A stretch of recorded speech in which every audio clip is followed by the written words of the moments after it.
ব্রিজের নিচে পাওয়া গেল রহস্যময় মৃতদেহ। আজকে পুরো ঘটনাটি কিন্তু আপনাদের মাঝে শেয়ার করব।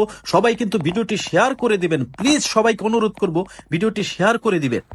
এই যে ছেলেটির মৃতদেহ পাওয়া গেছে, তার বাবা একজন অসুস্থ মানুষ।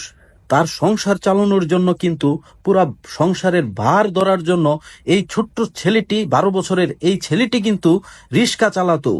ময়মনসিংহ কিশোরগঞ্জ থেকে একটি যাত্রী তাকে বলেছে তাকে ভালো একটা ভাড়া দিবে, তাকে কিশোরগঞ্জ থেকে ময়মনসিংহ ত্রিশাল এর উদ্দেশ্যে রওনা দিতে বলছিল। সেই ছেলেটি ভাড়ার লোভে সেই যাত্রীকে নিয়ে ময়মনসিংহ ঈশ্বরগঞ্জ থেকে ত্রিশালের উদ্দেশ্যে রওনা দিয়েছিল। তারপরেই তার জীবনে নেমে এসে এক কালবৈশাখীর ঝড়। এই 12 বছরের শিশুটি যখন সেই যাত্রীকে নিয়ে ময়মনসিংহ ত্রিশাল আমিরাবাড়ি ইউনিয়নের বানার ব্রিজের উপর পর্যন্ত যখন আসে, তখনই তার জীবনে